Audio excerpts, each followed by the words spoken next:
kaming pictures and then kung sino po yung makahula, yes, bibigyan po namin ng prize para sa bulat po nila.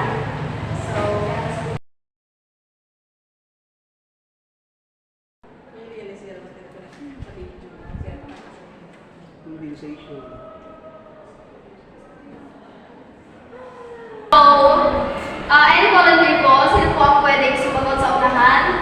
Meron po kami prize later. Okay, Miss Eda, please proceed to the front. Someone sit for it. Okay, number 2, take over, Eda. Okay, number 2, Miss Eliza. Wait now.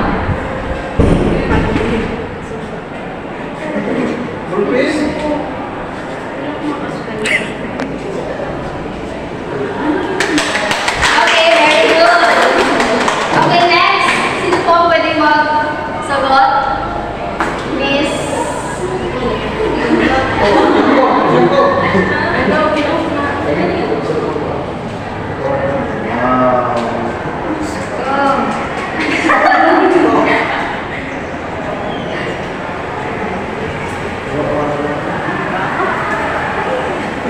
Okay, thank you. Very good.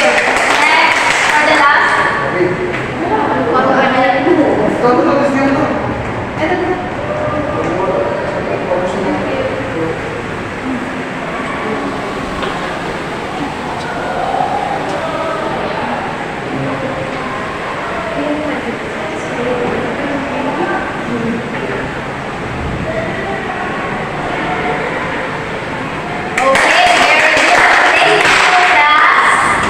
So, based on our activity, ano kaya sa tingin nyo ang topic natin for today? Water cycle. Okay, very good. So, our topic for today is about water cycle. So, Mr. Orly will introduce to us the concept of this lesson. Okay class, good morning again. So ngayon, samahan niyo kami sa isang paglalakbay na puno ng likas na liwanag, ang water cycle.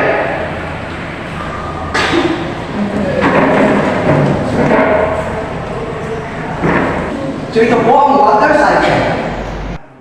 So alam naman natin na napakahalaga ng tubig. So alam niyo ba kung ano ang kahalaga ng tubig?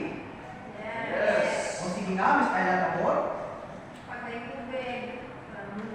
Okay, very good. Ano pa? Okay, very good. Napakahalaga ng tubig sa lahat ng sektor ng ating buhay. So, mahalaga ito sa industriya, sa agrikultura, pati na rin sa ating kapaligiran. So, alam niyo ba kung paano nagbabago ang anyo ng tubig? No! At kung paano ito umakyat sa langit bilang ulan at bumabagsak sa lupa bilang ulan? Hindi niyo alam? Hindi! Ito po ay isang proseso na tila isang siklo na wala katapusang pagdaloy ng buhay sa ating kapaligiran. Ito po ay nangyayari dahil sa proseso ng water cycle. So ito nga kung mga nasagutan nyo, yun po ang dahilan kung bakit nagkakaroon ng mga pamulan at sa kabila ng mga ilog. So iyon po. So, at paano ba yung bilang ng pangalaga nito? Kaya, ready na ba kayo para malaman ang mga sekreto sa mga pag-uulan ng mga ilog? Opo! O ngayon, samahan niyo kami sumisid sa isang kamang-mga mundo ng water cycle. Okay? Teacher Lloyd, Teacher Shirley will explain about the process of water cycle. Okay, good morning again, class.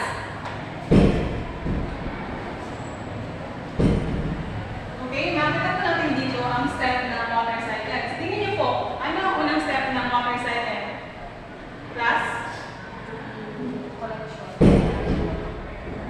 Ano po?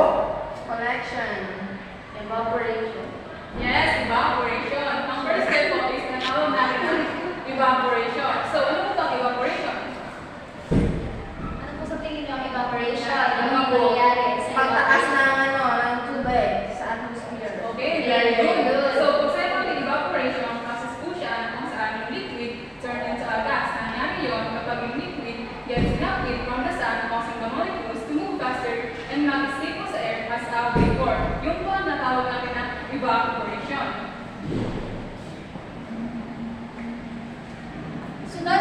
evaporation, ano sa tingin nyo ang sunod na step? Yes, very good. So, sa evaporation, the liquid water turns into vapor. Sa condensation naman, the water vapor turns into liquid water. So, sa pamamagitan ng condensation, nabubuo ang mga clouds. Tingnan ninyo ang mga clouds. Yan ay nabuo dahil sa condensation. Mahalaga ang condensation dahil sa pamamagitan nito, the water falls back into the earth through the process of rain, snow, or hail. Okay, ang susunod po sa condensation is natawag natin na precipitation. So, sa tingin niyo po, ano ang precipitation? Yes, very good. So, ang precipitation po is kapag yung clouds is mabigat na dahil sa mga water droplets, mabilis po siya na water in the form of rain, snow, or hail, yung po natawag natin na precipitation. For the final stage is the collection. So, ano nga ba ang collection? So, anyone? Any idea?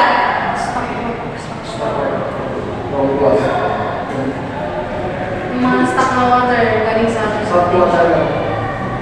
Okay, very good. So, dito sa collection, so the water that falls back into the Earth's surface gathers in various places.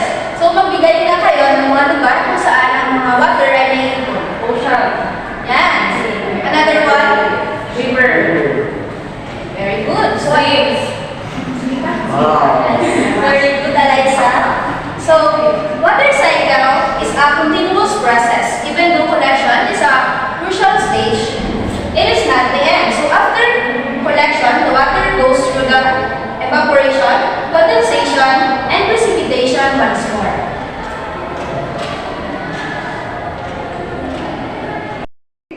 So tayo po ay tumayo para sayawin at kantahin ang water cycle song. So ganito po ang mangyayari. Susundin niyo lang po ang aming mga gagawin at aawitin. At alam niyo naman po ito. So ang tunay po ng kanta ay water cycle, evaporation, evaporation.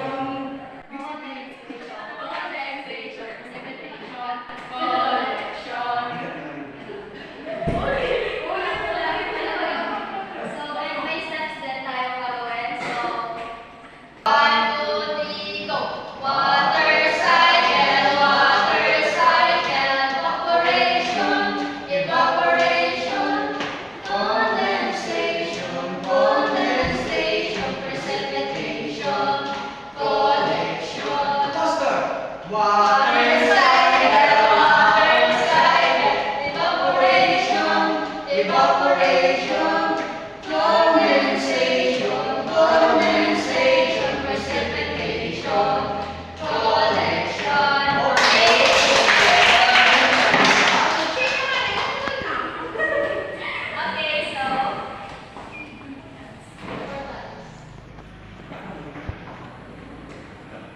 so base sa ating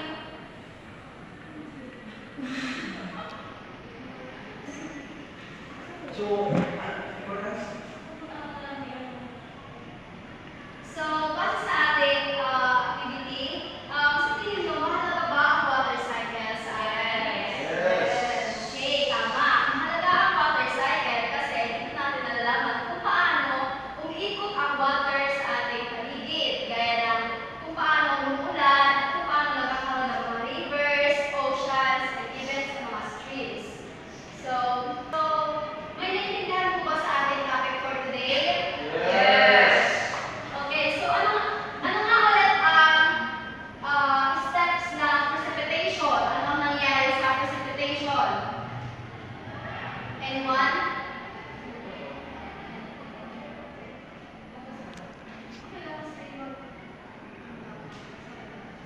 Pag-usapan na ako, mabigat yung Okay. stock na parang pag-isip sa ulap yun. Pag hindi na kinakaya, binababa na. Hindi na pinatawag kasi wala